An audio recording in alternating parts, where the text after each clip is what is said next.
This conference will now be recorded. All right, so welcome to Chapter 5, Medical Terminology. Like I said, it's going to be a pretty short chapter. A lot of this is review. And then we're going to go into lifting and moving patients, which shouldn't take too long. And then we'll call it a night.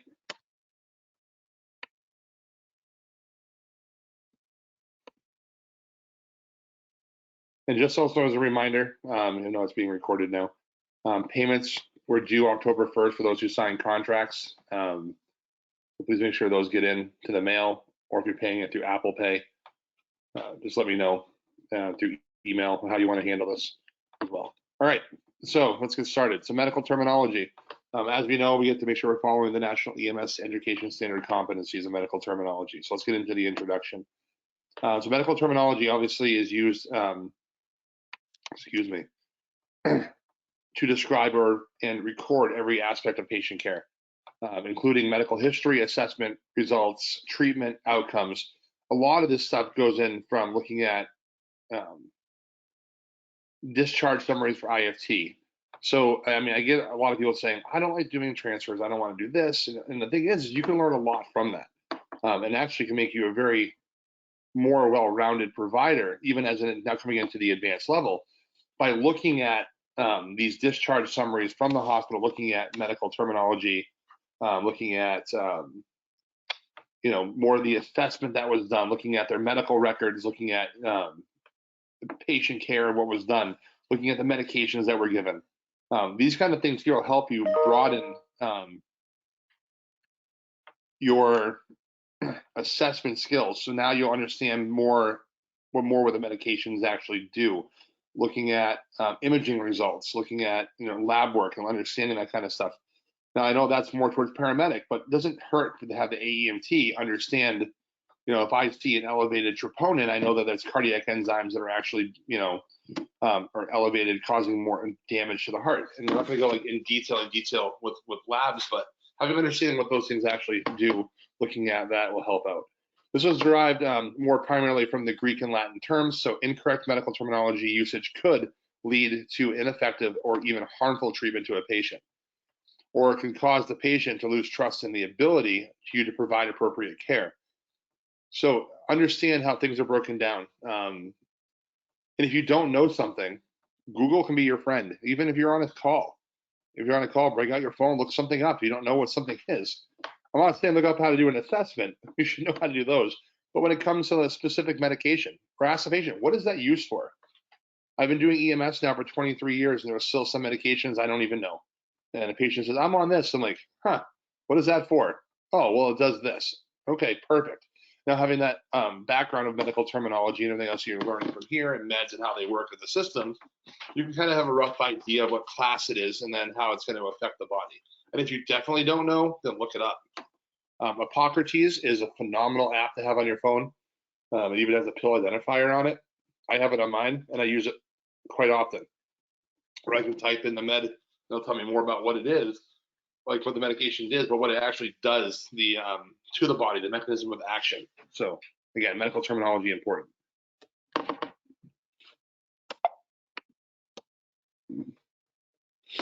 So your comprehension of key terms, acronyms, symbols, abbreviations is also very important as well for effective communication and documentation.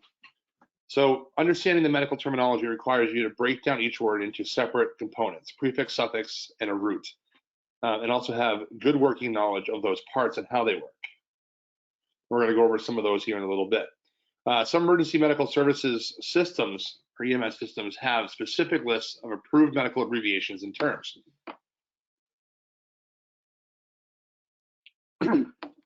So the more extensive your vocabulary is, the more competent you will seem to be by the rest of the medical community, and also the better of the patient care you will be able to deliver. They talk about abbreviations. So downloading a medical terminology app and or carry a field guide or documentation handbook to quickly and easily look up any unfamiliar terms. So with that though, it's very good to understand how these breakdowns work. And not only that, but abbreviations is also very important because a lot of things can mean something a little bit different. And I don't mean, I know, Tondra and I were going back and forth before. And with her background in medical billing and coding, I'm sure there's a lot of stuff with abbreviations that if one abbreviation is wrong, if you get a hash mark, slash mark, or whatever, that could change a lot in how a billing goes out. It's no different than putting it in run reports. So looking at it in that aspect of things, if I put down, and this is more of an interactive class now, and I start asking you guys certain things, if I said CP, what would you guys think that would be?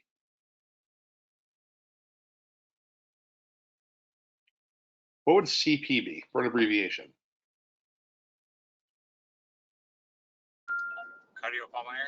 Cardiopulmonary? Cardiopulmonary. Okay. Okay. What about chest pain? I see Tondra saying chest pain, right? Right. CP together without that slash mark in between is cerebral palsy. They're two completely different things, right? Like that. So Mike, cerebral palsy, CP, but C/P, that's chest pain. That's chest pain. Right. I would have understood it better if there was a slash in it. You're right. Okay. But if you put down, patient positive CP, they have positive cerebral palsy, right? So these are some things to think about. I mean, just a simple abbreviation. Other abbreviations that we utilize too, like HEENT. Does anybody know what that actually means? And an assessment. Head, ears, eyes, nose, and throat. Exactly. Head, ears, eyes, nose, and throat. Right? We start talking about DCAP BTLS or sample, OPQRST, different abbreviations, acronyms, whatever may be out there. And we have to have an understanding what these things actually mean. Because by putting down the wrong stuff can cause more harm than good. Especially when we start breaking stuff down for medications. Okay? A lot of medications look very alike. Especially the names of them, right? And one letter change could be a different med. So with that, understanding these medical terminology requires you to break down each word. We talked about that already, right? So the more extensive the vocabulary, like I mentioned before, the more extensive that vocabulary is, helps you better understand the meds and also helps you as well become a stronger provider and makes you look more competent in the field when you actually have an understanding of all this.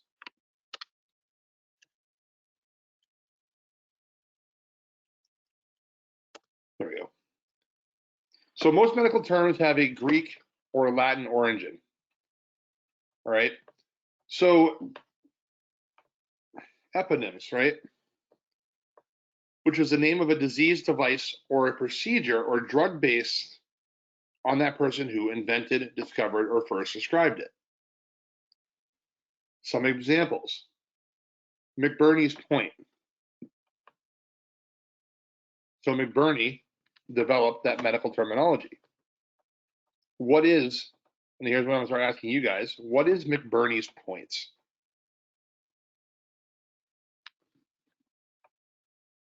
Never heard of it. Never heard of it? Has anybody ever heard of it at all? You can put it in the chat box if you want, doesn't matter. What is McBurney's point? What is McBurney's point? I've never heard of that. Okay. I'm seeing a lot of no's. It'll show you for a sign for the appendix, correct? It is. It is a sign for appendicitis. So to measure McBurney's point, first of all, where is your appendix located? I know this is not human body. Right quadrant. Right? So the right lower quadrant, right? So with that being said, to find McBurney's point, you're going to measure from the navel down towards the pelvic bone. 3/4 of the way down from the navel towards the pelvic bone, you take your two hands, put them on one top of each other, and you push down. That's where you're going to have that significant pain, increased pain on palpation, and that's what they call McBurney's point. Okay, so that's part of an assessment. So if you document and you say no pain noted at McBurney's point, you're going to look smart in front of those doctors, right? That's what we want to do. We want to look smart. We want them to say, oh, these guys actually know what the hell they're doing, right? We want to make sure that they know what they're doing. So when they call for an order for a medication, well, they're pretty smart people. So why don't we give them what they're looking for, right? We play that game. That's what we have to do, right? So what about Foley catheter? We should all know that one, right? All I think of when I hear Foley catheter is great pain. Great pain. I'll give you that. All right. What about Babinski Reflex? What about Babinski Reflex? Have you ever heard of that one before? It's actually a pretty cool one. The one that tests the nervous system where they run it over their feet? Yeah, specifically in what age group?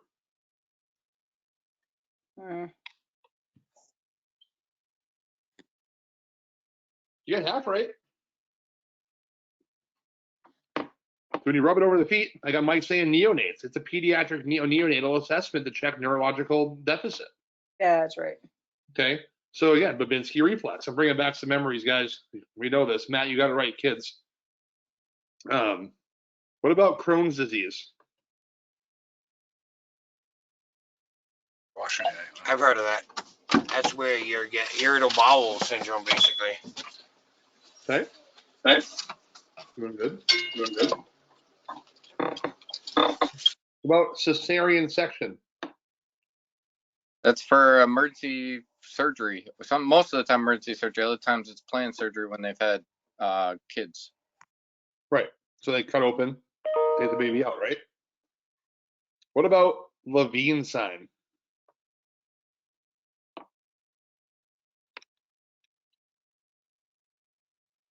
Has anybody ever heard of Levine's sign? Levine.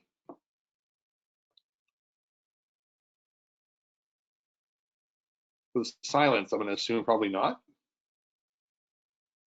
Or I just lost internet, one or the other. Okay, Caitlin, it has to do with chest pain. It does. It has to do with chest pain.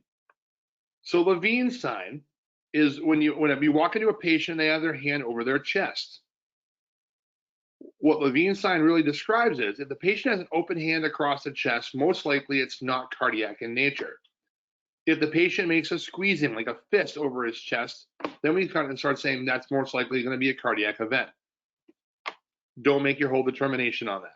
But again, Levine's sign is when you has to do with chest pain, hand over the chest versus open hand versus closed. And the last one I want to talk about really quick, another one is APGAR. What's the APGAR score? An APGAR score is given at birth, and I believe it's 10 minutes after birth.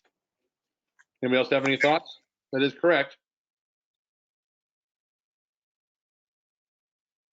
Neonatal assessment at birth. Usually done 5 minutes after. Perfect. All right, move on to the next one. So I want to kind of go over more of those eponyms that people have discovered or invented certain things, and those are some of them that are out there. Homonyms. So pairs of words that are pronounced almost the same way, but are spelled differently and have different meanings. Who has an example of one of those?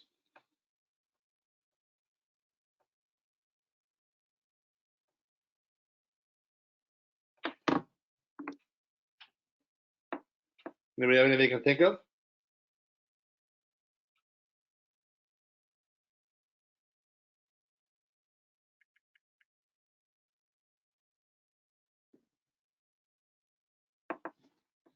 So one of the ones that comes to mind is Ilium and Ilium. So ILIUM, which would be what? What's the ILIUM?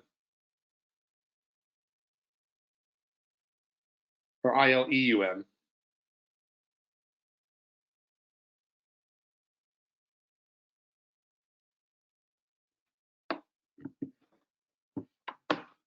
Oh, that is turned off.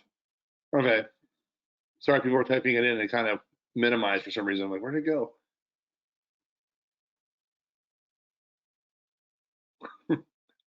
Right. So ilium, the ILIUM, is the ilium bone. The ilium, ILEUM, is part of your abdominal cavity. All right. So ilium and ilium, spelt this, are pronounced the same way, spelled differently. And if you misspell that in there and the patient said, oh, they had a fractured ilium, and you spelled it as the abdominal cavity, right? That could lead to some problems. Or antonyms, which would be a pair of root words, prefixes, or suffixes that have the opposite meaning of another word.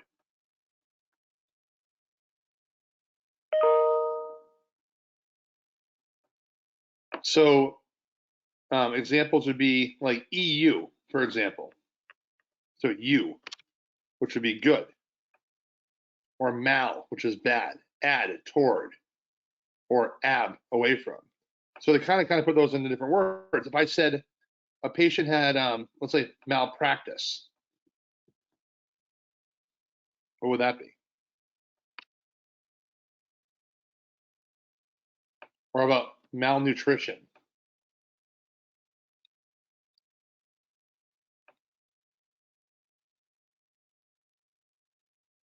Right, so mal is bad, right? So what would malnutrition be?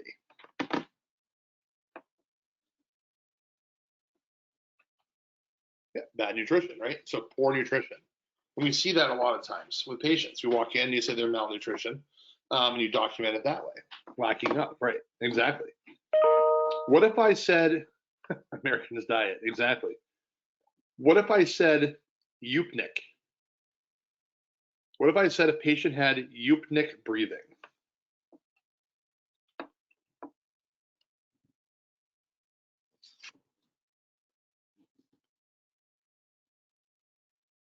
Eupnic breathing.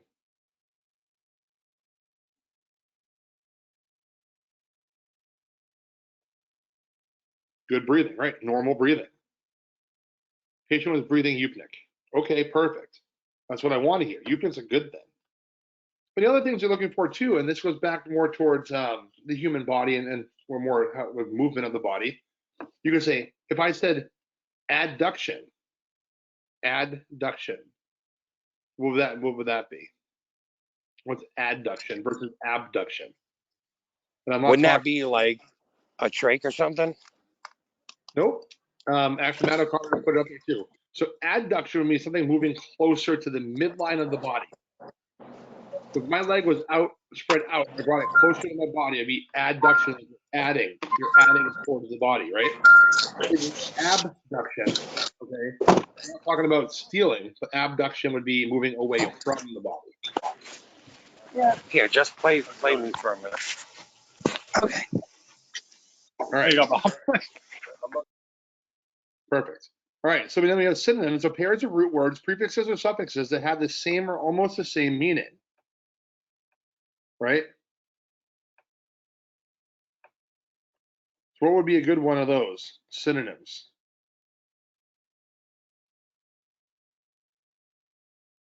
So one that comes to mind would be pulmonologist versus pneumologist. Pneumonologist. Yeah, I can't pronounce these today. A lot of lack of sleep throughout the day today.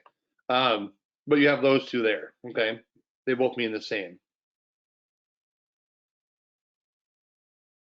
So having words that are the prefixes of pneumo and pulmon are the same thing. Pulmonologist, pneumonologist.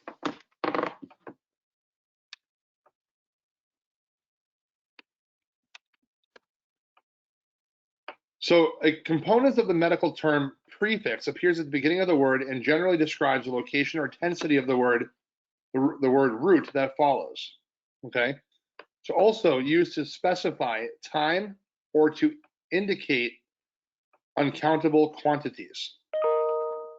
So we're going to change the meaning of the medical term as a whole by describing the what, how, why, or when of the root. So examples would be like sub means below, cutaneous means skin. So if I said subcutaneous, what is that? Below the skin, exactly. And one of the injections that we can utilize is subcutaneous injection. What about if I said Hypo. Okay, perfect, low. And if patient's hypovolemic, what would that be?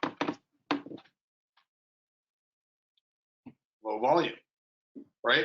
And a patient that's hypovolemic can become hypovolemic shock. I mean, then we start getting into different assessments with that and different treatments. What if I said hyper? Okay, so hyperglycemia. How about hypoglycemia?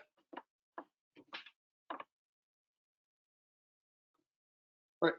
High blood glucose. Exactly. You guys got this. This is all basic review. This might bring up some different words you haven't heard before.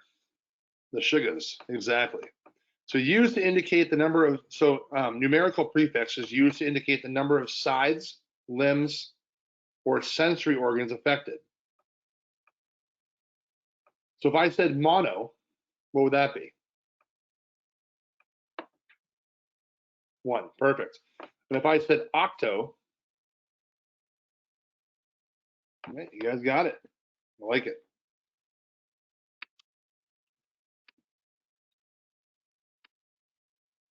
If I said tri, what would that be? 3. Right? And there are things out there called tricyclics, which is something you need to be familiar with when you start getting over pharmacology.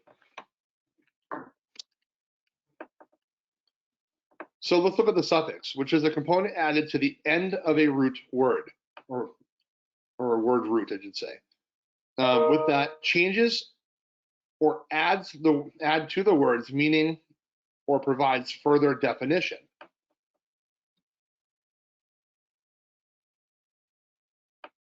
So usually specifies a procedure, condition, disease, or part of a speech. So if I said ACE, ASE,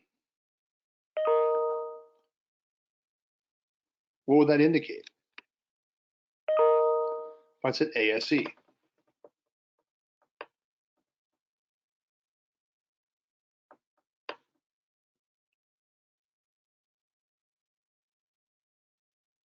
Any thoughts?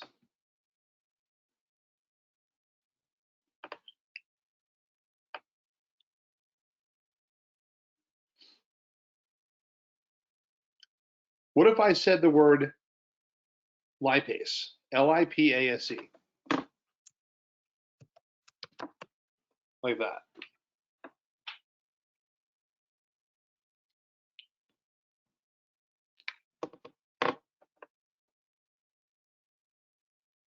Any thoughts? Anything that ends in ASE indicates an enzyme. So if I said lipase, which is an enzyme that digests fats, okay? Where are lipids located?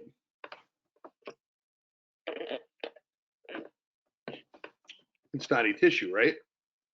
So it's an enzyme that lipase is an enzyme that digests the fats. Good. Not a lot of talk on that one. So root words establish the basic meaning of the word or frequently indicate a body part. Let's go over those. Let's go over some examples. They're more like colors. Several root words are used to describe color.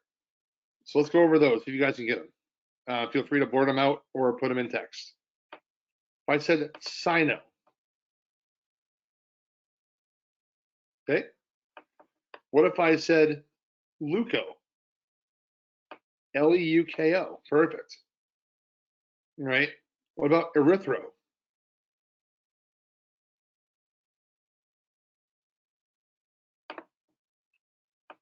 What about suro?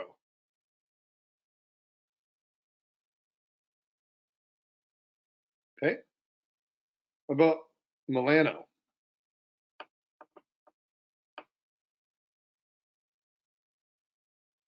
Okay, that'd be more of a black color. What about poilo?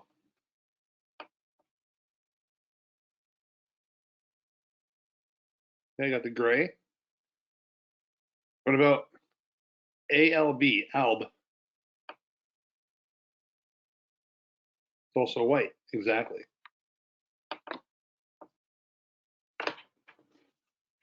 So if I said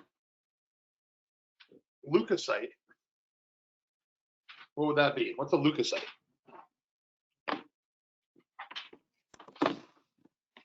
White blood cell. White blood cells. What if I said erythrocytes? Red blood cell. Right. So now we're taking all these different colors and words and putting things together, and next thing you know, we have red and white blood cells. Amazing. What if I said cirrhosis?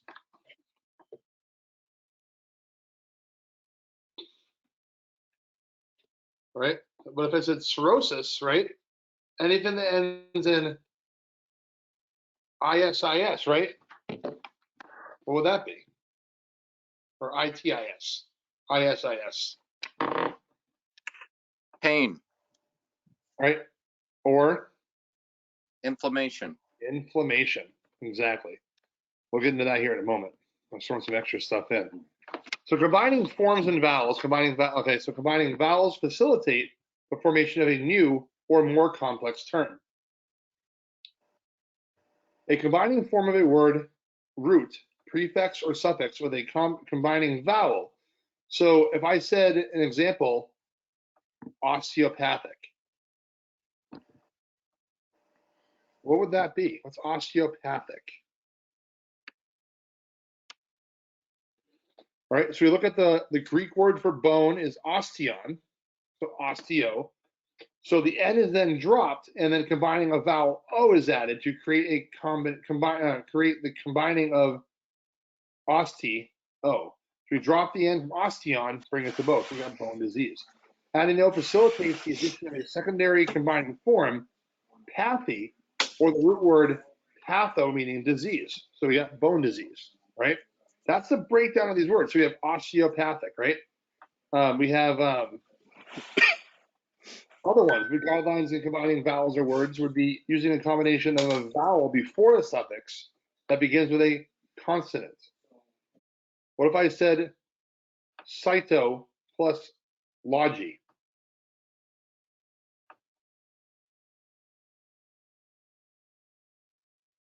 Right? Let's look at combining these here together. What if I said, well, I'll just tell you the word and you break it down for me. What if I said gastroenteritis?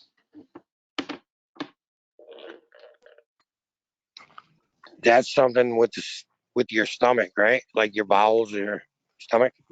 And that's great. Let's break it down even more.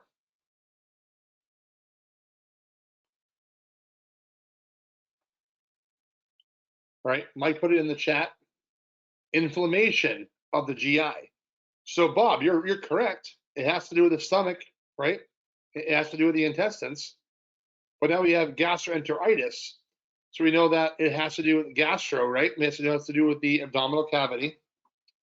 And itis, ITIS at the end of it, would indicate inflammation. So we have stomach inflammation, or inflammation of the GI tract, right? Which then will in turn cause diarrhea, vomiting, nausea, pain. And people are getting that more and more even now. There's a new bug going around that's causing significant gastroenteritis right now. I've already had 2 patients in the last 24 hours that's had it. Or 48 hours, I should say. So do not use combining vowel before a suffix that begins with a vowel. Okay? We don't want to do that at all. So now let's talk about compound words. We have a whole bunch of those.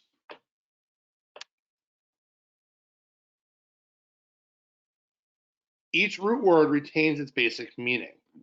The examples would be electrocardiogram, thermometer, osteoarthritis, are different root words as well, which contain one root word. So let's go into the plural endings really quick. So rules that change a medical term from a singular to a plural word. In most cases, adds an S to the singular word. So some medical terms, and I got 4 of these you can go over here. Words ending in A change to AE.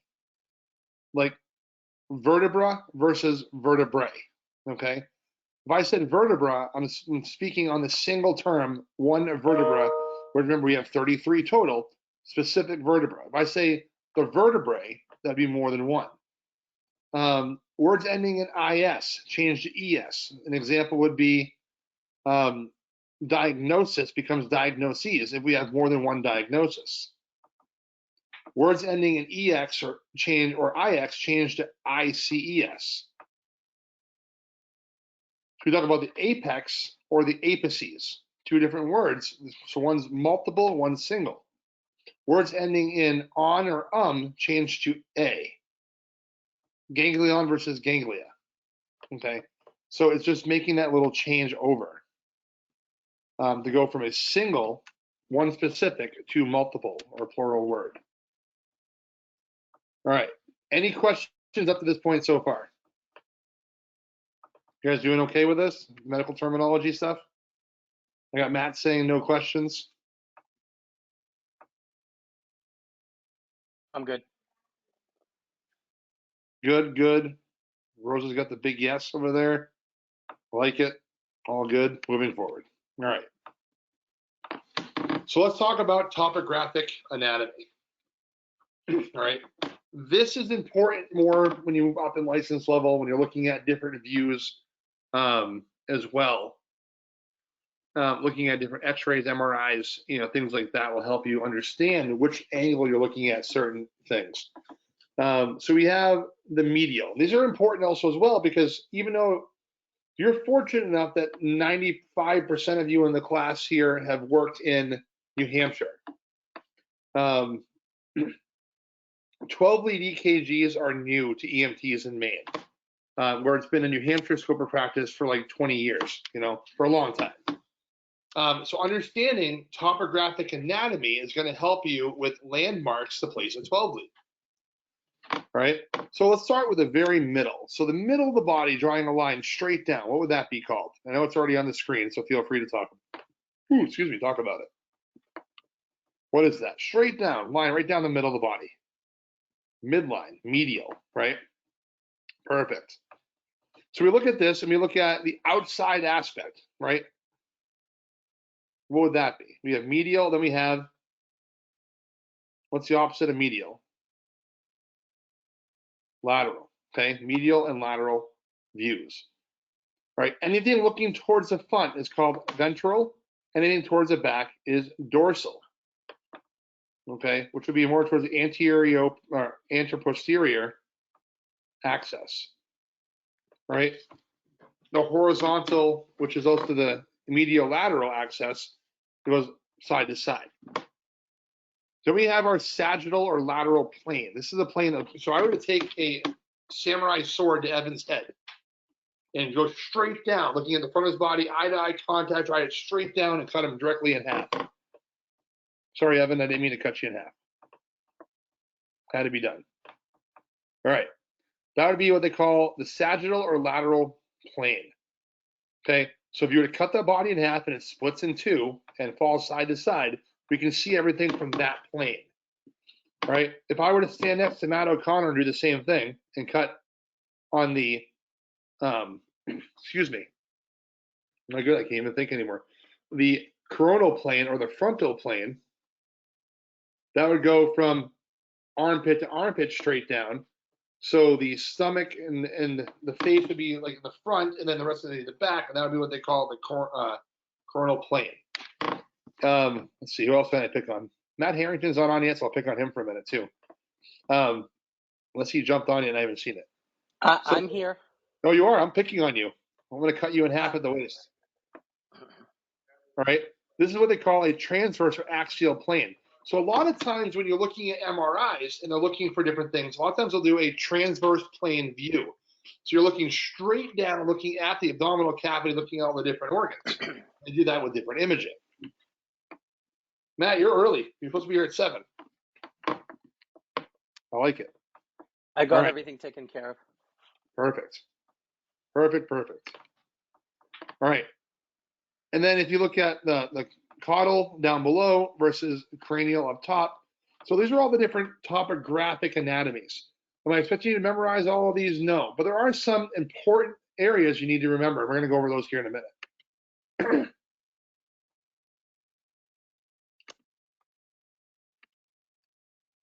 So I can almost see all these. So specific areas of the body. So many body areas have specific names. If I said sternocleidomastoid, what would you think? Sternocleidomastoid muscle. That's a long name, right?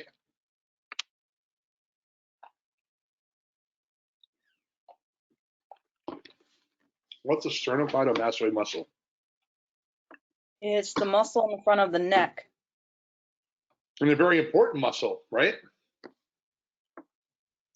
Everybody should be saying yes. I believe it's the most superficial muscle. Right. And that muscle helps move with neck movement and everything else too. Protects the jug. Yes, it's a very important muscle. So sterno, clido, and mastoid refers to the sternum, clavicle, and mastoid process. That's the muscle in the neck combining those together. So, I mean, I can't show you guys on my face, but just think of where the sternum goes with the clavicle into the mastoid. Okay, it's a major muscle that's in there. Some other body cavities we're familiar with are the dorsal cavities. Okay, the dorsal cavities would be up towards the head. We have the vertebral canal and the cranial cavity located within the dorsal body cavity. Then we have the ventral body cavity, which has the mediastinum, the pleural cavity, the pericardial cavity, the abdominal cavity, pelvic cavity, the diaphragm, and those break down even more. So if you look at the thoracic cavity, look at the mediastinum, pleural cavity, and the pericardial cavity, right? If I said pericardial, what would that be? What would you think that would be? Heart. The heart, perfect, I love it. What about the pleural cavity?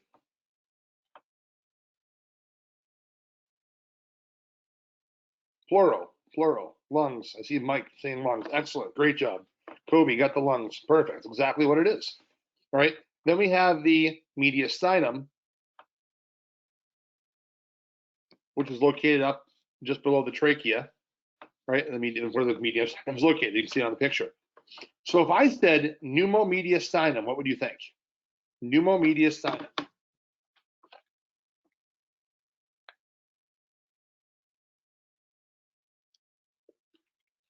What's a pneumomediastinum?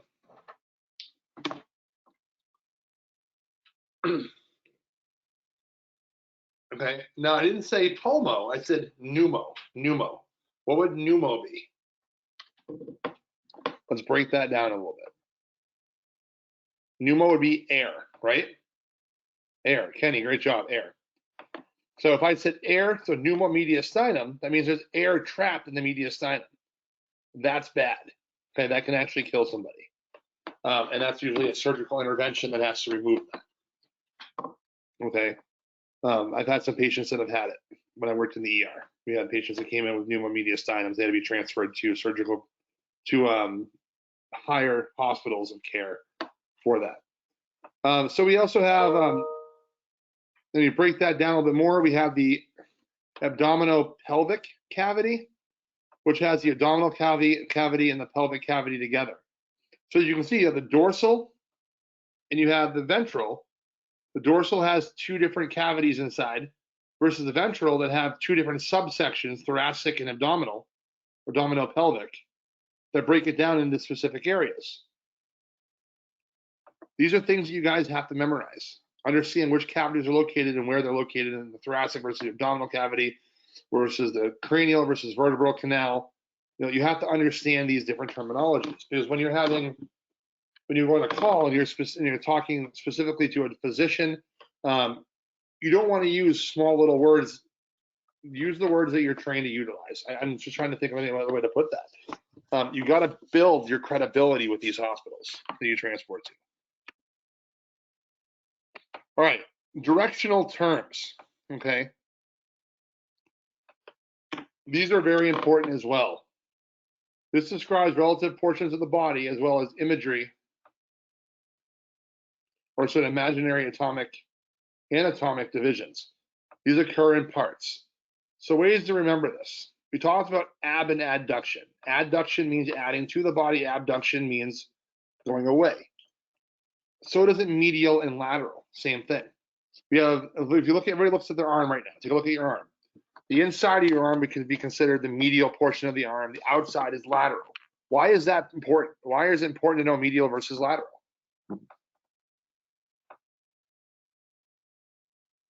Why would that be important?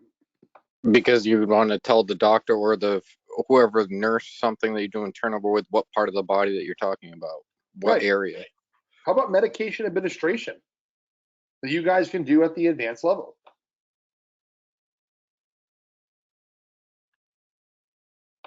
So let's use medical terminology for this, and I want someone to be able to describe it to me.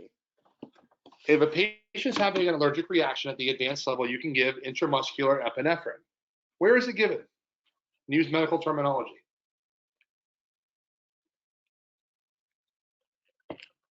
Who wants to take a stab at it? Literally. Oh, that was lame. All right, continue on. The lateral left lower limb or right lower limb of the thigh. So would that be proximal or distal to the knee? That would be proximal. Proximal to the knee, left or right lateral aspect of the thigh. Okay? Correct. Yep. Why is that important to know? So that they know what to look for if there's a reaction or anything like that also. What happens if you give epinephrine on the medial side? It would hurt. I don't know. Let's go one more step further, Evan. Look at anatomy of the body. What artery runs through the medial side of the thigh? Oh, that'd be closer to the femoral artery, so you'd be in trouble if you put it in an artery. Exactly. So it's not But just it goes quickly to the heart. Exactly. Do you want to give 1 to 1,000 epinephrine directly to the heart? No. We have 1 to 10,000 for that. It's diluted. That's called cardiac epi. Right? Yeah, exactly. Like mainline it. This is why it's so important to understand medial versus lateral, right? What about anterior versus posterior? Front to back, right? Is your wrist proximal or distal to the elbow? Distal. Distal, exactly, right? True anatomic position is the way this picture diagram is standing. Palms out, arms down by the side. Okay? This is true anatomical position. What about inferior versus superior?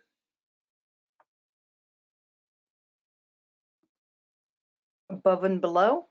Above, so as you can see, closer to the head versus away from the head. Think of superior being someone like your supervisor that sits higher than you. It's a higher point, okay? Inferior being the, I should say the probie, on the lower point, okay? That's the one way someone taught me how to remember it. Superior, inferior, proximal, distal, posterior, anterior, right? These are all important parts. Midline, and also learning the different other portions of direction, or should say different terms as well, would be mid-axillary line, mid-clavicular line, midline. Those are all also important terms you need to as well know because of 12 lead acquisition and everything else. Perfect. Let's go over a couple more. We covered superior, anterior. We covered lateral, medial. We covered proximal, distal. What about superficial and deep?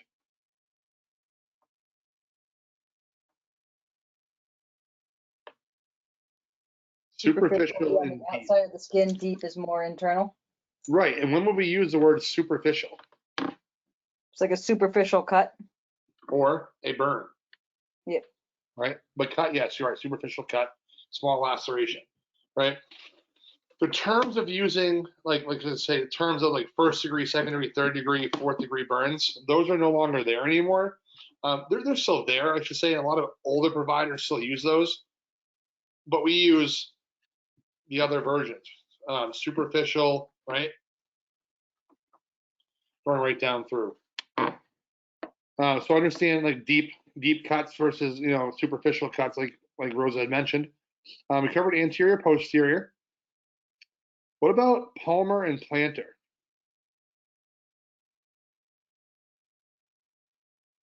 Hands and feet, exactly. So the front region of the hand is referred to as the palm or palmar. The bottom of the foot is referred to plantar. And an apex is the tip of a structure. So if you're looking at like different flexions, right? If I said hyperextension versus hyperflexion, what would that be?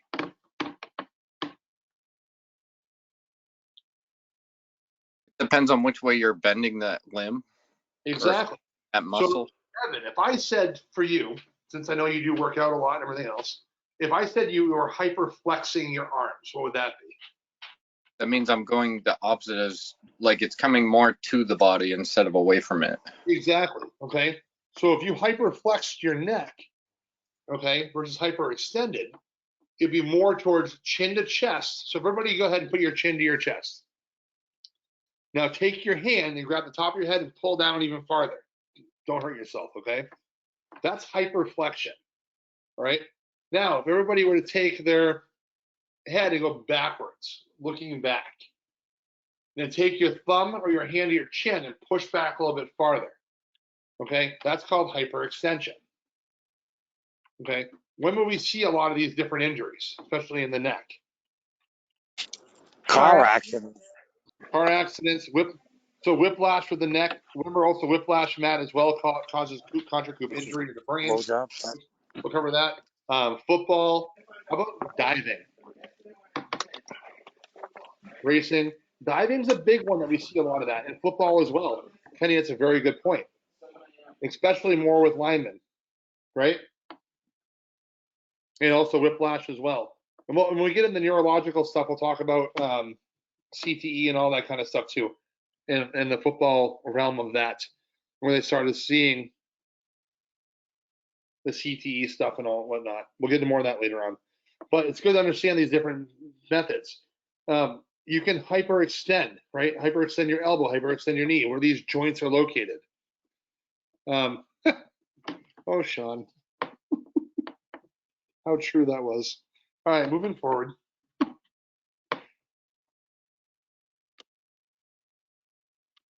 Okay. What if I said plantar flexion? What would that be? Plantar flexion.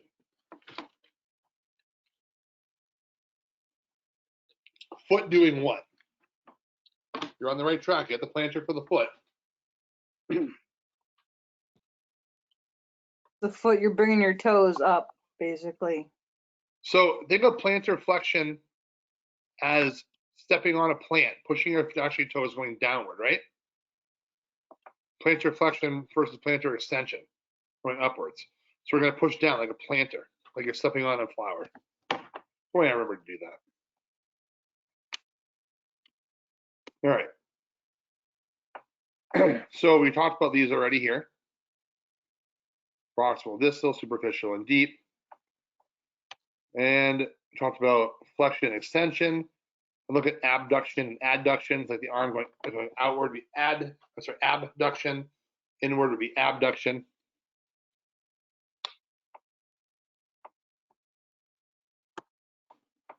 Different movements here as well. So so the first one actually shows a neutral position.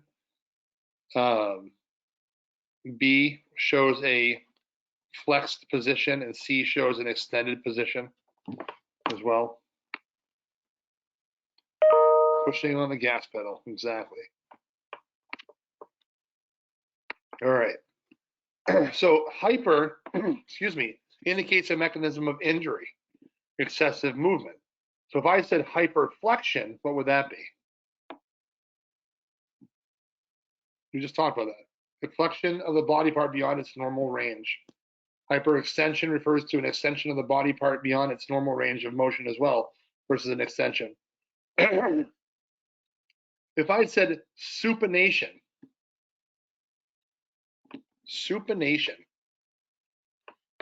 not soup nation, supination. Turning up and down. Well, then you got up. So supination is turning palms upward, right? Pronation would be turning the palms downward. One way to remember it, exactly. Holding a soup bowl is supination. This is one way to remember it, exactly. I was just actually just going to say that, Kobe. All right. So why is pronation important? And what assessment do you utilize pronation and to assess what?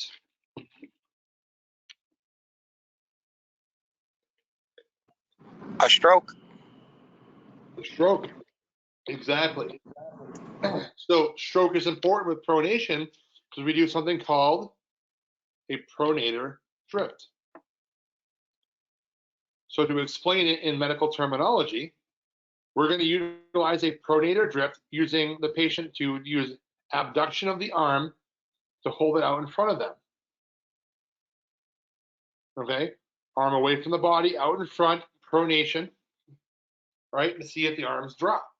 That's called a pronator drift, which is utilized in what stroke assessment?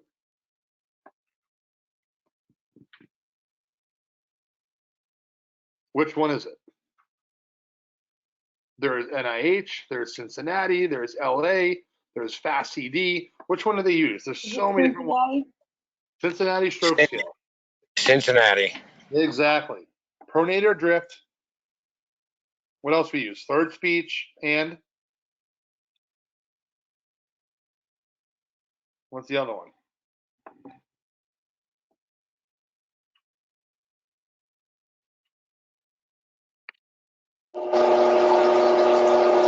The patient's gait.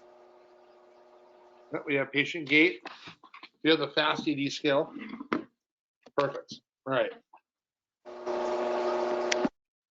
But I'm just having a moment here.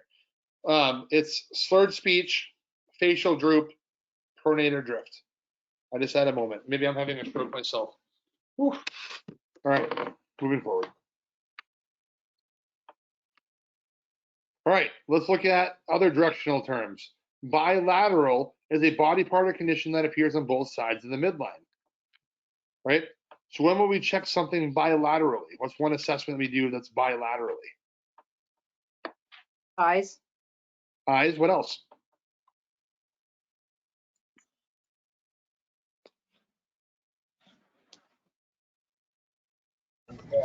Lung sounds. Lung sounds, all right? What about the next one? Appears in only one side of the body, unilateral.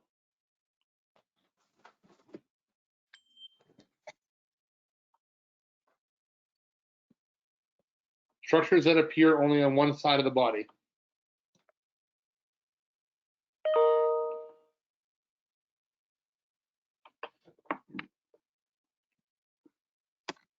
Right? Heart, spleen. Yep, exactly. Things like that. Liver. What about ipsilateral? Same side of the body. And contralateral will be opposite side. What if I said retroperitoneal? That's an important one. It's not listed on here.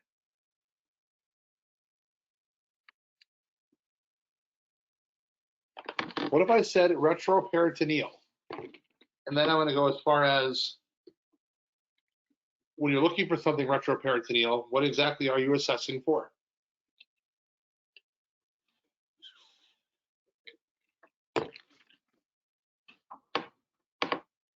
Retroperitoneal. And what assessment are you doing looking retroperitoneal?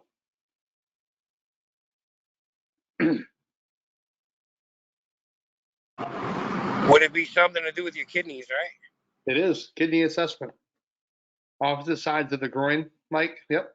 So it's retro, so behind the peritoneum. Okay. So we're looking at kidneys, otherwise known as renal colic, which we'll see some patients that will have that. And the best pain medicine for those patients are going to be Toradol or Ketorolac, which I believe is coming to the advanced level on the next protocol rollout, if I remember correctly.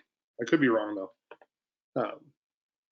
So it's a medicine that you guys will be able to administer, I believe, in the next rollout for New Hampshire. So retroperitoneal pain. Now we have 4 different quadrants, okay? Basically take the umbilical, and we make a big cross between it, like a T, and we have right and left, upper and lower quadrants. It's important to understand where these are, what organs are located in these, right? So remember, the right and left refer to the patient's right and left, not yours. So in the right upper quadrant, we're going to locate the liver and the gallbladder. Now, I will show you guys how to do assessments with this, because when we start doing practical time, I'm going to show you guys ALS assessment versus BLS, and how much more in depth we go in understanding different locations where BLS providers would not normally look at. All right. Unless you've taken my EMT classes, where we kind of went more in depth on assessment, you're going to see a different style of assessment on palpation. You have the iliac crest, as you can see here, looking straight across, the iliac crest there. Then we have in the right lower quadrant, we have the serum, the appendix, right lower quadrant. Appendix is very important, especially if they have pain. And which point is that called? What is that name? The name for finding the appendix? McBurney's point. Yep, McBurney's point. I'm going to cover two other ones with you guys as well here in a second. The left upper quadrant has the costal arch, and the spleen, and the stomach. The umbilical being the center. Small intestines are located, as you can see here, through both quadrants. Then you have your large intestines going through all four quadrants. That's why it's so important to understand where exactly is it located on the large intestines as you're assessing. Then the rectum being down in the lower quadrants here, very low. Then you see the symphysis pubis. All right, so what I'm looking for now is I'm going to give you two other ones. What would happen if you had bruising around the umbilicus? What's another name for that?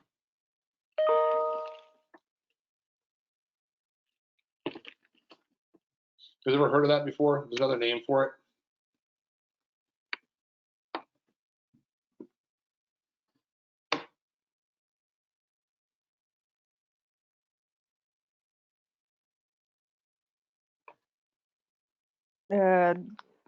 The Cullen sign, I believe.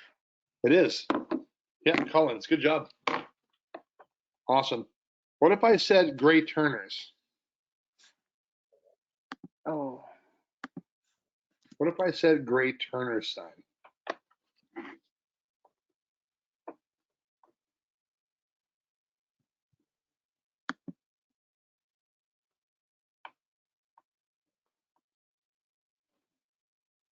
It's for the pancreas, but is it on their back? Flank. So flank bruising. Yeah, and Mike already got that too. I just saw on the thing. I was checking a message really quick. So Matt O'Connor brought up one too as well. What is Kerr's sign? It's actually spelled K-E-H-R-S. What is Kerr's sign?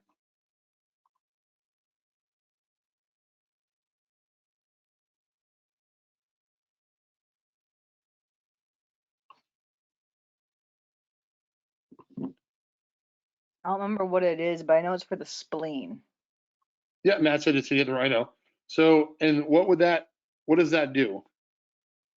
Let's say you have a splenic issue in the diaphragm. Diaphragm. My goodness, I can't speak today. Is there an associated sign with that? So you have a patient with a splenic injury, and because of the phrenic nerve with pain going through the phrenic nerve above the clavicle in the left shoulder. That's what they call Kerr's sign. It's a referred pain, shoulder referred pain. Thanks, Mike. I need to move the chat box out of the way for a second. Awesome. All right. So prefixes indicating position, direction, and location. We look at here. Specialized prefixes specify position, direction, or location, which describe the movement of the body or something within it.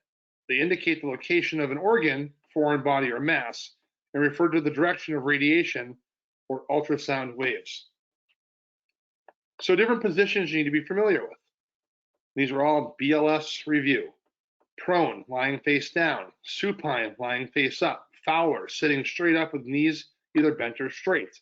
Semi-Fowler, sitting with the back at a 45-degree angle.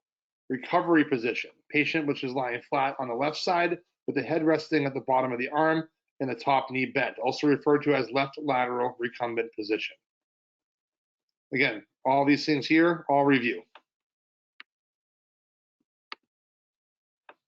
Abbreviations as well, going more into this, enable faster communication. So do not trade speed for accuracy in patient care. Use only commonly understood acronyms and or abbreviations. All acronyms are abbreviations, but not all abbreviations are acronyms. An abbreviation is pronounced with each letter separately. An example would be like EMT, emergency medical technician. An acronym would be USAR, which is urban search and rescue, pronounced U, then SAR. USAR versus EMT. So only use symbols that are widely understood as well for symbols that are accepted. I am not a big symbol fan. Okay, I just write things out. The Joint Commission and Institute for Safe Medication Practices, which is the ISMP, have published a do not use list of abbreviations to prevent serious errors. Example would be HS on a prescription can mean hours of sleep or half strength. That could be a huge problem, right? Avoid using trailing zeros after a decimal point, but include a leading zero prior to the decimal point. So what we don't want to do is use 5.0 because that could be misread as 50 milligrams, okay? But you want to use 0.5 milligrams and not 0.5 because that could be read as 5 milligrams. Right? Now that we're getting more into medication administration, you want to make sure you put down the correct one, right? So if I said, so let's go to this. What's the dose of epinephrine? And not cardiac. Let's say anaphylactic epinephrine. What's the dose? That's the concentration, Mike. So 1 to 1,000. What is the dosing? 0.3. 0.3. So type that out or not? 0.30. That looks like 30 milligrams. So 0.3 is 0.15. So let's just say, Kobe, and I'm not sure if that was a typo, and it could have been. You put that down in your paperwork, and somehow in writing, that decimal point smudges off somehow, and you don't see it. It'll look like you gave 30 milligrams of epinephrine to somebody, right? So that's something to pick up on. And this is going to be very important in your documentation. As a quick look, or if it goes to court, and they say, well, the patient died because he got too much epi, and you put down 0.3 or 0.30, that could cause a major problem in the court case because you have no proof that you didn't give that. You didn't document it that way. Awesome. All right. So good job. Remember, decimal points are very important. As far as symbols go, like it says, when in doubt, write out the term in full. That's what I do. All right. I don't do a lot of abbreviations and reports anymore. And then the power of dictation is amazing. Just make sure that when you use dictation on your iPad or a phone or whatever you do in your narratives, just read it after, because sometimes it puts some weird stuff in that you didn't say. But when in doubt, write it out.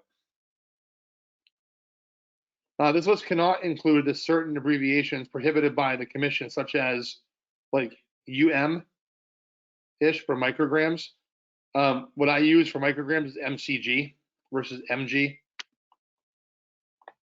Here are commonly used symbols, as you can see here, male, female. The thing is, though, is when you're typing out a narrative, we don't put symbols in. We just put down male or female. It's come to the point now we just write stuff, we type things out in full. It makes life a lot easier. So be familiar with terminology related to medication and medication administration, such as common prefixes, metric conversion, and medical abbreviations. So be familiar with those. And as you can see here, table 512 that you can see right there shows prefixes commonly used in medication administration. All right. And then 513 shows the metric conversion used for drug calculations. And we get into medications, you're going to have to understand how to convert stuff over.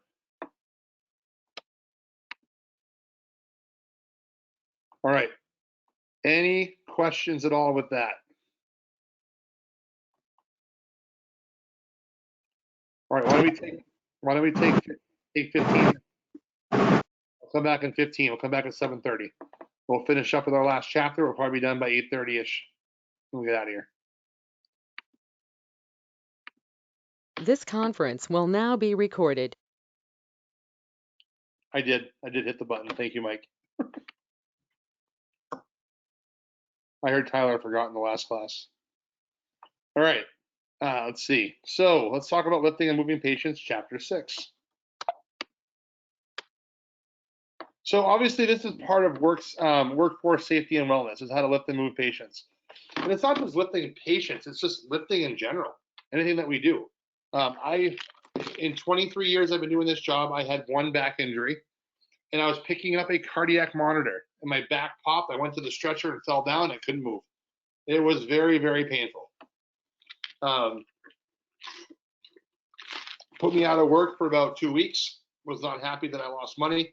And I still have back issues today because of that. A cardiac monitor. That's it. 10 pounds. So again, lifting appropriately all the time. Thanks, Mike. So the biggest thing to remember, though, is a back injury. Not only does it put you out of work and it could literally destroy your entire career. On top of that, companies now have to pay out for workers' comp. They have to fill it back in with overtime. And it puts a big strain on the company as well as yourself. And if you're collecting workers' comp, you only get 60% of your paycheck. So you actually lose money being out of work. Even though you're being paid, you're not being paid as much. And then you're going through physical therapies and everything else. It's not worth the long-term damage. I was fortunate enough that only 2 weeks of physical therapy and I was back working. I still have some issues, but nothing that puts me out of work. So, and I can still do fire suppression stuff and everything else. So it really didn't affect it too bad, but it's still there. And the older you get, well, the more painful it gets. So to move patients without injury, you need to lift and carry the patient properly and safely. I don't know everybody in the room. Well, most people I do know. I know Evan, you're an avid weightlifter. I mean, you do proper body mechanics all the time. Yes. Because if not, you can destroy your whole entire career. Absolutely. You get the rotator cuffs very easily. Yep. Backlifting, doing deadlifts, everything else. It's no different than lifting a patient. It's the same thing. We have to make sure we're lifting and working together as a team. So training and practice are required to use the equipment. If you don't know how to use something, don't just say, oh, I know how to use it, right? It's no different than teaching other classes. I teach ice rescue classes all the time in the winter, and I had someone grab a rescue alive sled to go out and do a rescue one time on a call. I said, do you know what you're doing? Yeah, I'm certified. He went out and had no idea what he was doing, and he was like, literally like 100 yards away from the patient. Like, where are you going, buddy? You have no idea how to operate that thing. So again, don't use something you're not trained in using. And if you don't know how to use it, let's get you trained in how to use it. So to ensure no person suddenly bears unexpected dangerous weight and to reduce the risk of injury and to a provider and or a patient, you have to know where all providers should be positioned. How to give and receive lifting commands. How to prepare patient moving devices such as a ambulance stretcher, stair chair, backboard, scoop stretcher, a folding ambulance stretcher, basket stretchers or Stokes baskets, flexible stretchers, all the different devices that are out there, reeve sleeves. I'm sure I'm missing a couple because I'm sure there are more that are out there than I need to know about. So when and how to use patient moving devices is very important. When do we need them and how do we use them? And what is the right circumstance that we're going to be using these? Weight of anything being lifted and carried is reflected onto the shoulder girdle, the rib cage, the spinal column, the pelvis, the legs. So proper body mechanics should remain paramount when we're lifting. All right, and we're going to go over this stuff here in a second. So in lifting, the shoulder girdle is aligned over the pelvis. I'm going to show you a picture in the next slide. Hands are close to the body, and the force exerted against the spine occurs in essentially a straight line down the strong stacked vertebrae in the spinal column, as we can see here. Shoulders together, arms straight, knees bent, back in a good lifting position. When the back is properly maintained in an upright position, very little strain occurs against the muscles and ligaments that keep the spinal column in line. Significant weight can be lifted and carried without injury to the back. So let's be realistic at this point. How many times, and you can be honest, have you lifted like this? No one's in trouble if you say yes, you've done it. How many times have people done this before? Right? Yeah. Kenny says yes. Everybody else probably should be saying yes. I don't know of one person that hasn't lifted wrong. Right? 100%. We've done this before. All right? Because in EMS, every patient's perfectly laid out in an open floor, right? Yeah, exactly. Open floor, not next to toilets, unconscious, not in a bathtub or stuck behind the side of a bed. So we always have proper lifting techniques. Right, exactly. So injury can occur if you lift with your back, leaning forward, straight but bent significantly forward at the hips. So when lifting your back is in a proper position, you're going to pop something out. This is kind of what I did. I leaned over a stretcher to grab a 10-pound cardiac monitor to bring it back onto the stretcher so I could upload a case. And my back popped and I fell onto the stretcher and I was down for the count. It hurt. So they transported me to the hospital. I got evaluated. There's a back strain, nothing with my vertebrae, thank God. And I still have issues today sometimes with it. The force is supported by the muscles of the back and ligaments that run from the base of the skull to the pelvis, keeping the spinal column in alignment with this. So the upper spine and torso serve as a lever so that the force that is exerted against the muscles and ligaments in the lumbar and sacral regions may at times, and many times, that of the combined weight of your upper body and the object you are lifting. So when lifting, keep the back in a straight, upright, vertical position and to lift without twisting or bending. This all makes sense. Real world, we do a lot of weird stuff. To your best ability, you need to make sure that you are lifting appropriately. Okay? That's a big part of that for us. Make sure we're doing the appropriate lifting.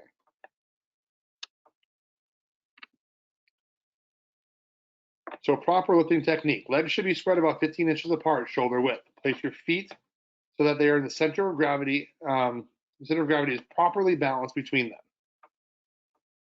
With your back held upright, bring your upper body down by bending the legs. Properly grasp the patient or the stretcher and lift the patient by straightening your legs and raising your upper body and arms until you then are again standing. Do not lift a patient or heavy object with your arms outstretched. That puts more strain on your shoulders. Hold your arms so that your elbows are aligned with the sides of your body. Keep the weight you are lifting as close to your body as possible. You want to avoid placing lateral forces across the spine sideways and sideways leverage against the lower back. So to safely and to lift safely and produce the maximal power lift, follow the steps in the skill drill. So in your books, which I believe came in today, you'll be able to look at the different skill drills, but in your ebook, it's in there, all the skill drills that are there. Reverse these steps whenever you are lowering the stretcher and avoid bending at the waist. Bending at the waist is one of the worst things you can do. You want to make sure that you're using a power grip form. So with this here, you want to get the maximum force from your hands whenever you're lifting a patient. To perform it, face your palms up. Keep your hands at least 10 inches apart.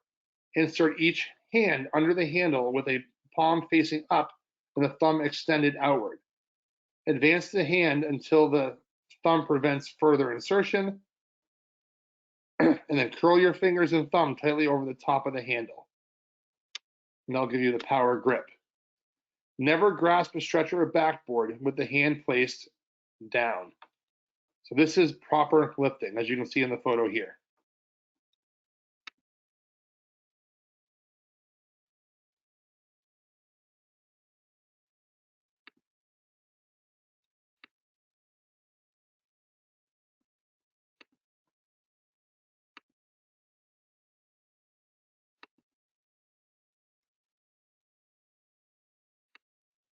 Move some stuff around on my screen really quick. All right. So team actions must be coordinated. So as we're moving, you need to have someone as a team leader, someone that's going to make the call. Who is usually the person making the call and lifting? Person at the head. Person at the head makes the call. All right. The team leader indicates where each team member should be, rapidly describes the sequence of steps before performing the lift, and orders that will initiate lifting or moving or any significant change in movement should be given in two parts, the preparatory command and the command of execution. I'll show you guys this here. An example, team leader says, all ready to stop. When the team leader says stop, you stop. Give that pre-announcement before actually happening. All ready to stop, stop. Everybody ready to lift? Lift. We're going to lift on 3. 1, 2, and 3. No, you don't lift on 1, you don't lift on 2. On the word 3, we're going to lift the patient. I'm going to count to 3, then we're going to lift. 1, 2, 3, lift. You got to be specific on what you're going to say, so that way there things are not off balance. When things are off balance, one person takes the brunt of the weight, and that can cause a patient to be tossed off a stretcher. You do not want that to happen. It can cause someone to hurt their back, their shoulder. People get hurt on calls like this. You want to make sure you execute it in order. Use of a body drag. Same, you use the same principles of moving, lifting, and carrying. Keep the back locked in a normal upright position. Avoid any twisting. Avoid hyperextending of your back. Kneel to minimize the distance you'll have to lean over. Reach forward and grasp the patient so that your elbows are just beyond the interior part of the torso. Bend your knees until your hips are just below the weight of the height of the plane across from which you will be pulling the patient. And during the pulling, you want to extend your arms no more than 15 to 20 inches in front of your torso, as you can see in these different diagrams here. So as you can see, they're doing a sheet drag here. These photos, and this is actually a stretcher lift or a stretcher pull.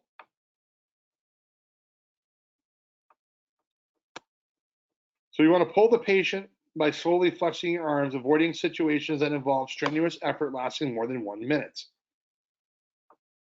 When your hands can reach the front of your torso, stop and move another 15 to 20 inches back. Move back another 15 to 20 inches, and do it in short pulls.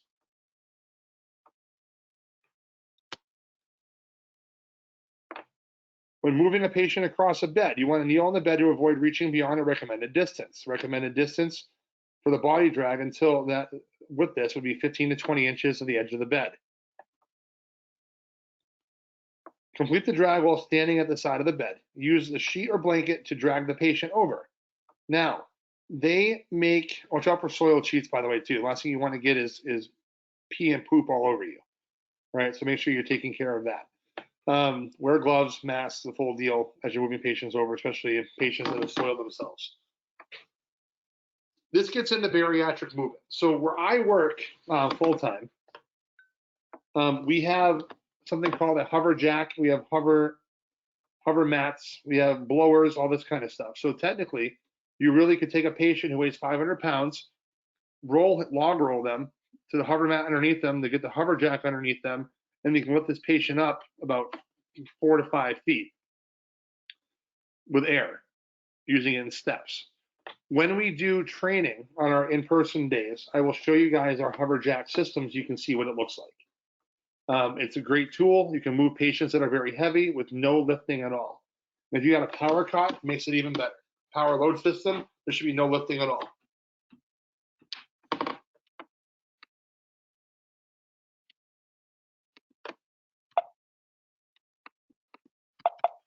All right. Jen, I got you going another call. I can't type in my chat box for some reason.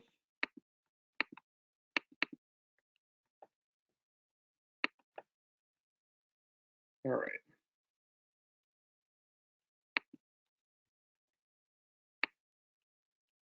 Okay, I got it back. Good.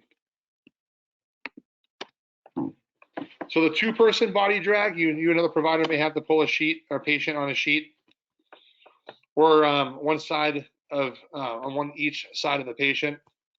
So alter the pulling technique to prevent pulling sideways with this. We can go over a lot of this stuff in person if you don't feel comfortable. Really, it's actually doing it is better than explaining it and how it works. When log rolling a patient, if you have to log roll somebody and the patient has a potential cervical injury, make sure someone is holding C-spine, as you can see in the photo here. With that being said, the person at the head makes the count, and we roll, all in the same movement. Okay, you guys should all be familiar with log rolling and backboarding patients.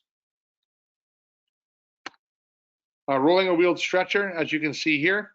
We don't ever want to bring it to the full height, as that can make it a higher tipping hazard.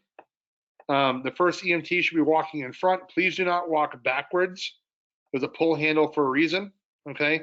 If you have to go down backwards down a hill or whatnot, and you have to walk backwards, it's perfectly fine.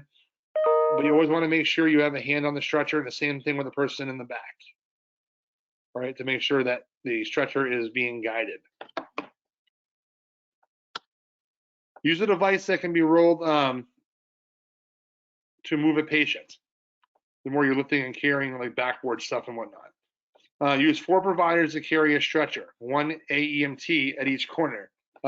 Use whoever you have. It's not just AEMTs. So, as far as weight distribution, estimate the patient's weight before attempting to do a lift. Know how much you can comfortably and safely lift these patients. Again, do not attempt to lift a patient that is more than 250 pounds without fewer than 4 providers. Textbook. Real world, we all know this does not happen, right? The chance of getting 4 providers on a medical doesn't usually happen that way. Use proper techniques. If you need more manpower, call for it. I don't care if you have to call a mutual aid entity for a fire department. Get people to come in. Don't put yourself in a situation where you're going to get hurt. If you are on a medical call and you get injured, now who's going to take care of you? You can't walk, you can't do anything because you're in so much pain. How can you properly treat that patient? All right? Don't put yourself in a situation where you're going to become disabled as well on these calls. So carrying a patient up and down the stairs, you want to ensure your 2 strongest AEMTs are positioned at the head and foot end. Do not attempt to lift and carry a patient in a significant distance if you believe you are approaching maximum capacity. Do not put yourself in a position that you are carrying more than what you can handle.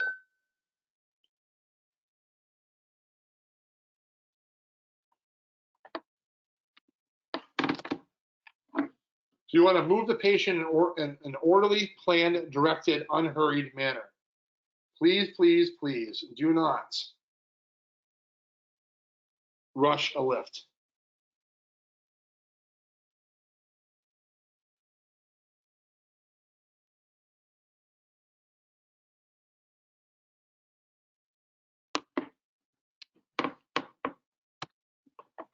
So the diamond carry is used to lift and carry patients on a backboard or stretcher, where you have 4 providers, 1 at the head end of the device, 1 at the foot end of the device, and 1 at each side of the patient's torso, as you can see in this picture here. You may need to modify to get through narrow doorways, as we've all seen and probably done in our time here as well. But this is what they call a diamond lift. The terminology being used in these are terminologies you're going to see in questions in your national registry. All right, so get used to the terminology they're using, diamond carry and things like that. 4 more providers each use one hand to support the backboard. Pick up and carry the backboard with your back in a locked position. To compensate for a weight imbalance, you may need additional assistance to reevaluate the carry. Again, if you have someone like myself, and Matt, you're still there, right? I'm going to pick on you because you're short. Yeah, I'm here. Okay. So if you have someone like myself who's 6'4", and Matt, how tall are you? About 5'5". Okay.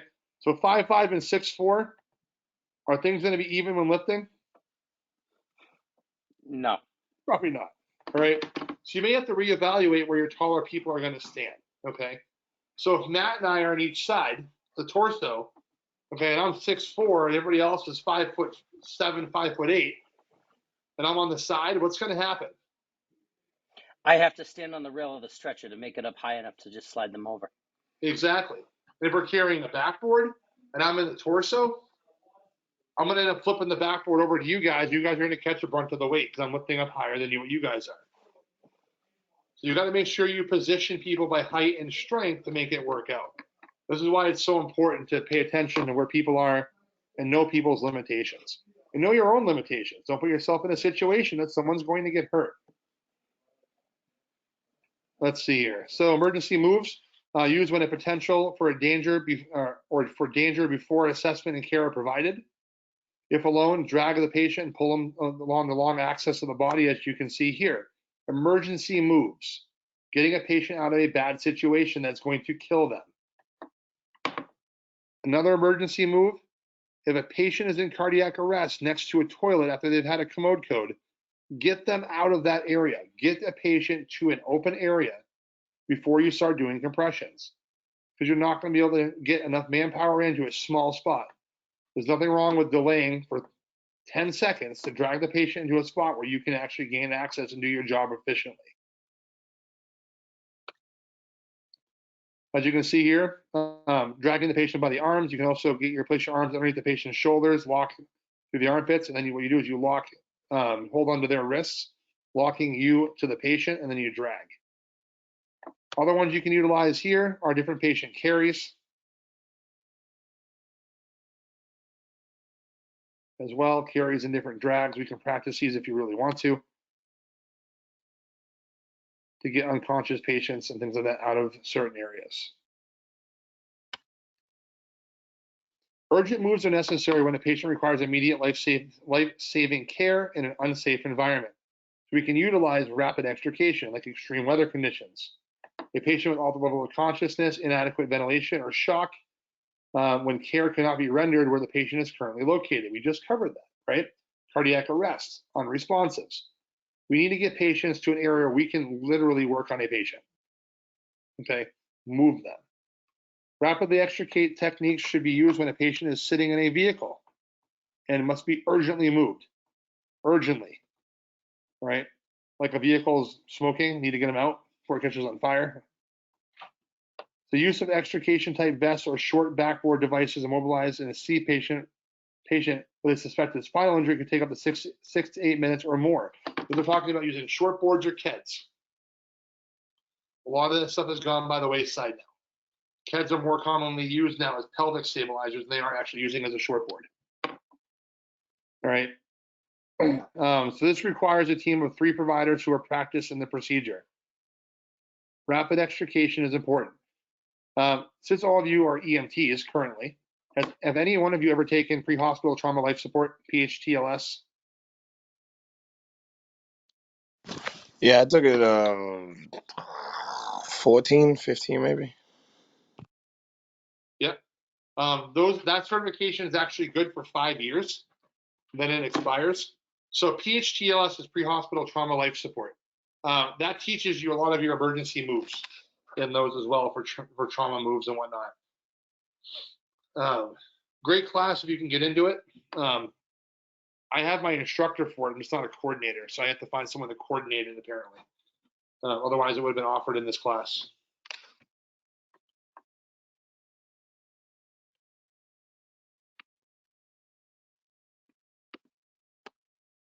Non-urgent moves are used when the scene and patient are stable. Carefully plan how you're going to move the patient. Make sure you have enough personnel. Make sure you move obstacles out of the way. There's nothing wrong with reorganizing patients' furniture at home. Okay, move stuff out of the way to make things easier for you.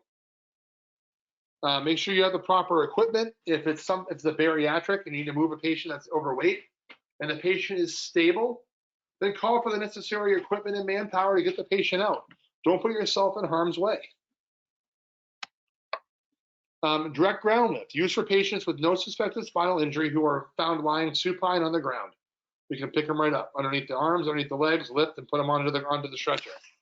If we suspect spinal, scoop stretchers are the best ones to utilize instead of backboards. Backboards serve a purpose, more for technical rescue than anything else. Scoop stretchers work really well in the medical field for us, as it's easier, there's no log rolling involved, and it still secures the patient spinally to get them onto a stretcher to remove the cervical, remove the, to remove the scoop stretcher out from underneath them. Everything plays a part.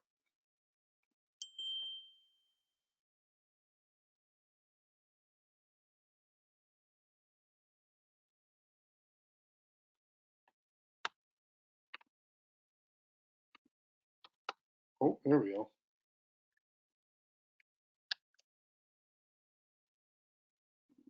All right. So as far as transfer moves go, we have the direct carry method, which we discussed, the draw sheet method, which we've already discussed.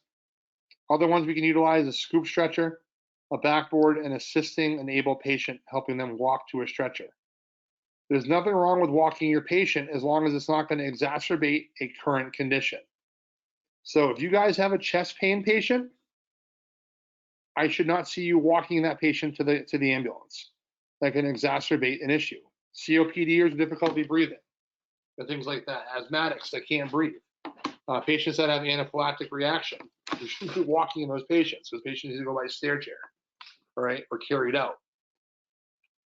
Abdominal pain, nothing wrong with helping assist the patient to a stretcher. Play it by your assessment. If you feel they can be walked, then walk them, as long as it's appropriate.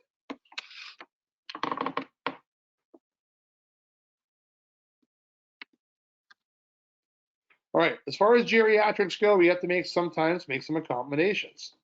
Like patients that have brittle bones, like osteoporosis, rigidity. Patients that have spinal curvature, like scoliosis or kyphosis. Many patients cannot lie supine on a backboard or scoop stretcher without causing further injury. So think about the pictures you can see here. How much pain would this cause a patient to lay on a hard board? What do you think? The one that I'm highlighting now. Could that be significantly painful for the patient? Yeah, absolutely, yes. Making sure you guys are still there.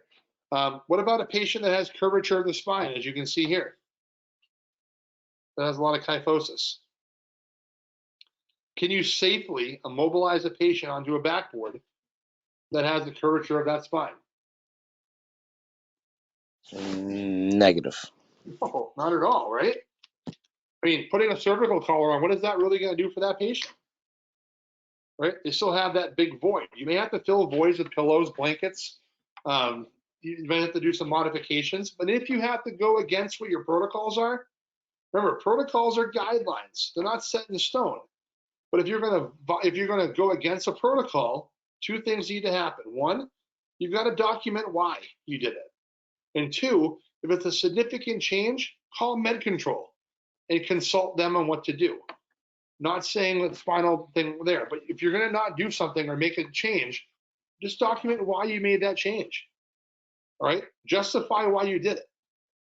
Right? And you're not going to get in trouble for that kind of stuff as long as you document and document and document some more. You may have to fill voids with padding. That might be another thing as well you have to do. Remember the skin changes as well. The geriatrics have delicate skin and they're prone to tears, bruises, or even from the simplest moves. They have paper thin skin. Fear picks up.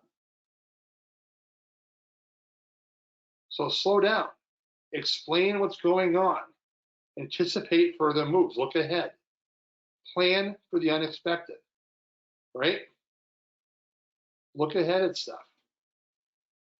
Remember cause and effect. As far as bariatrics go, we kind of covered this a little bit. Equipment are being produced with even higher capacities now.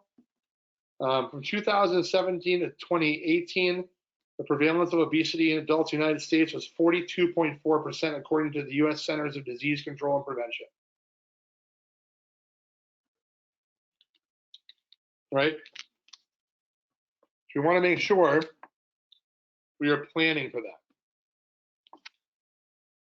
Know where your bariatric equipment is located in the areas that you work, and can you get access to it? As far as the ambulance stretcher goes, Can be rolled along the ground with weights between 40 and 145 pounds. Or sorry, and weighs about 40 to 145 pounds, depending on if it's a power cot versus a non-power cot, and Stryker versus Furno versus whatever companies are out there. Know your equipment. That's all I can say, and train on it. Stretchers have a specific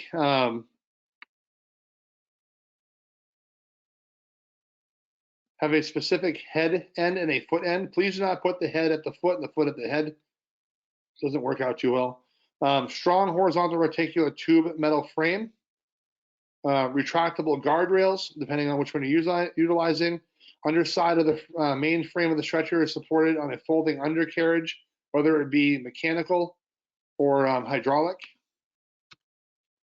You want to make sure that you're using proper techniques. This one here is one of the new Furno stretchers. It has the wings on it that actually can make it wider for a patient that's actually bariatric. But they do make specific bariatric stretchers. I'll show you this on the next slide.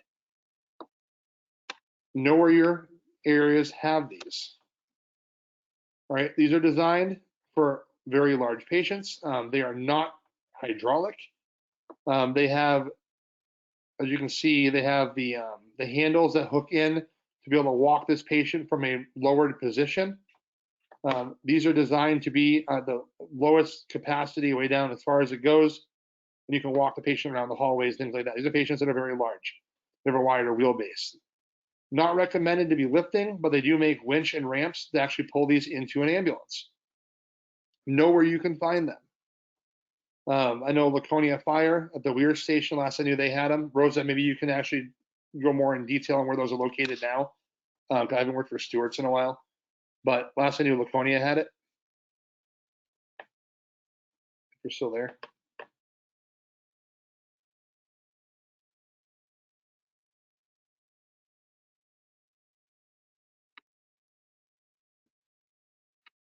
Maybe not. Okay. And then for the area that I work in, Conway Village Fire has a bariatric cache staying up there as well. Sorry, Kevin, what did you ask? Oh, hi. Is Laconia Fire, they still have the bariatric system over there that can be utilized? Yes, they do. Okay, over the Weir station still? Yep. Okay, so that's where the other one is located. Every county got a cache of equipment. Just know where that stuff's located if your service doesn't have the bariatric stuff. Like I said, for our area up here, where I work in the Tamworth area and all that, Conway Fire has that cache for this county. Just something to think about and know how long it takes to get it and what kind of equipment is provided. Pneumatic and the electronic powered wheeled stretchers, as you can see here, developed to decrease the potential for back injuries in EMS providers. Runs off a battery with electronic controls. Seems to be more common stuff. Most services have power cots now.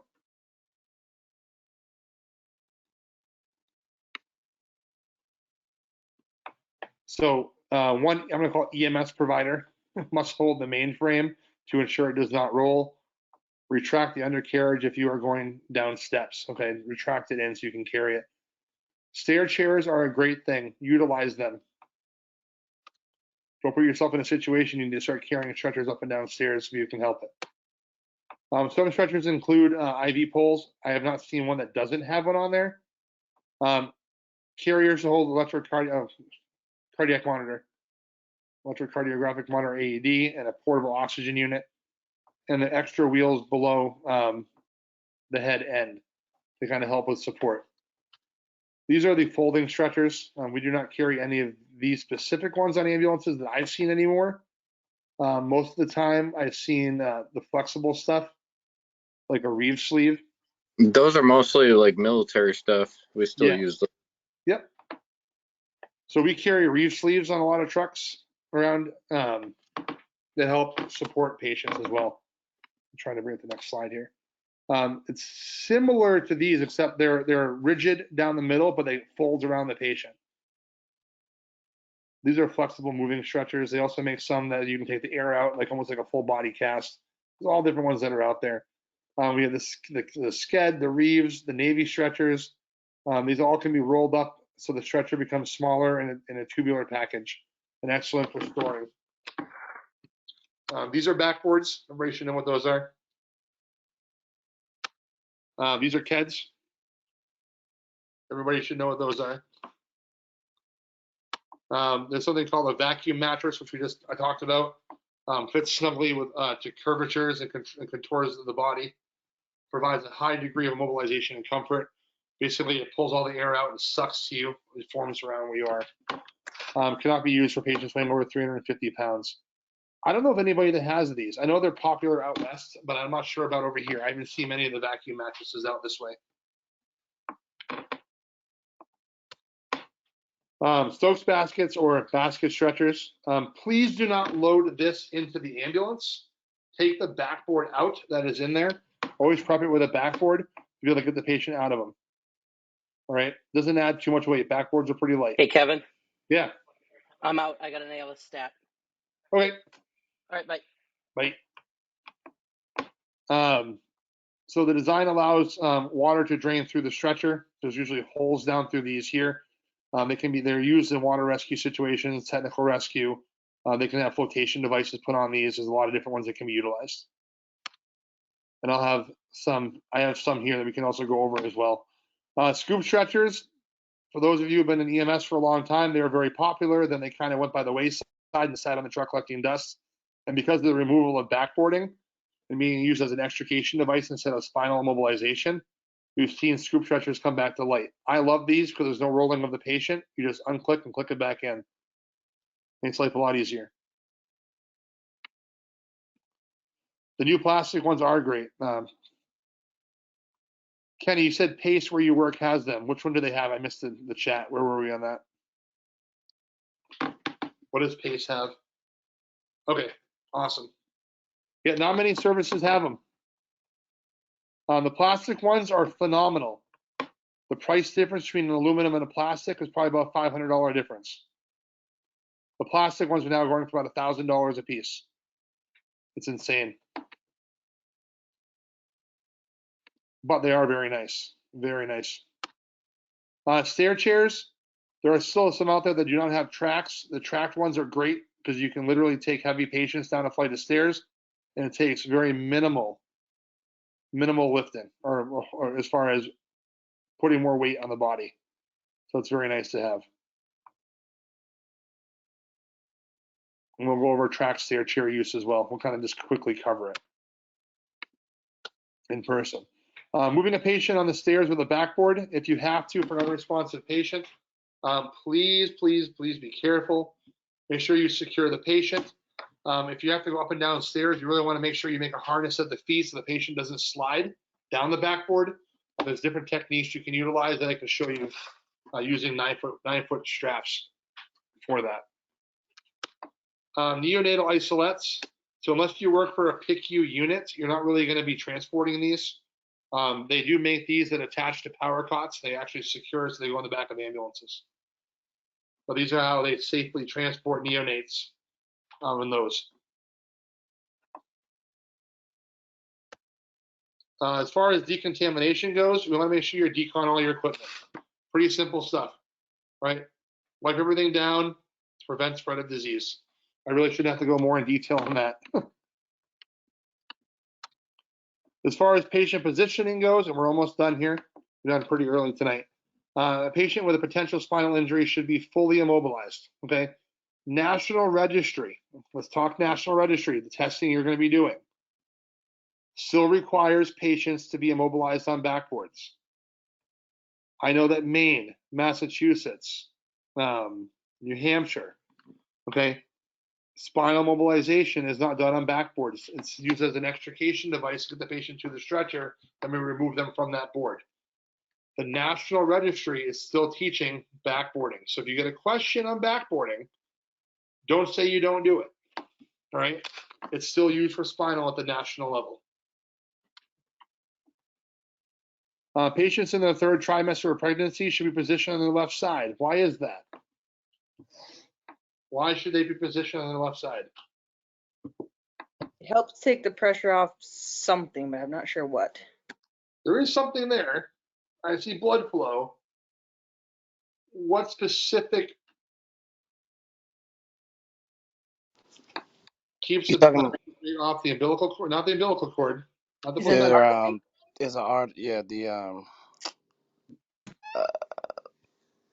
It begins with a V. the supravena cava. Oh. Yes, the vena cava, right? So when the baby is, if you're in the third trimester, the baby is so heavy inside that it puts pressure on the vena cava, causing supine hypotensive syndrome, right? Therefore, you're going to have the patient will go into a very hypotensive situation. Turning him on the left side takes him off all the major arteries, allowing for the mother to actually get blood flow. Yep. So positioning is important. So know your patient. Okay, know your patient. As far as we're almost done, place an unresponsive patient with no suspected spinal, hip, or pelvic injury in the recovery position. If they want to lay on their side, let them lay on their side. All right, as long as they can safely be restrained to the stretcher using proper belting. Transport a patient who is nauseated or vomiting in a position of comfort, but manage and maintain a patent airway. The last thing you want is them to aspirate. Okay, these are patients that need to get intubated after that once they've aspirated. Maintain the dignity of the obese patient. Okay, maintain the dignity. As far as medical restraints, they're not commonly used, but first evaluate the patient for correctable causes of combativeness. If you need to restrain a patient, restrain them, but do it the appropriate way. We'll cover that more in behavioral emergencies. Follow protocol. Restraint requires a minimum of 5 providers before you do it. The patient must be in a supine position when preparing to secure the patient on a stretcher. We can't put them on their side. We can't put them upside down. We don't put them in backboard sandwiches anymore, right? Nothing that can inhibit their airway, right? Positional asphyxia is a real thing, and it kills people, especially patients that are overweight. You put them flat on their stomach, the weight of their body can cause their lungs not to work appropriately, causing positional asphyxia, and they will die. The last thing you want is that to happen to you. Have a patient die because you put them on a stretcher the wrong way and secure them the wrong way. All right. So please be careful on what you do with your patients. All right. Personal considerations. Questions before I move a patient. 1, am I physically strong enough to lift or move this patient? Is there adequate room to get the proper stance to lift the patient? Do I need additional manpower? An injured provider cannot help anybody. All right? Get the manpower that you need to assist. All right. So before, let me take it off recording here.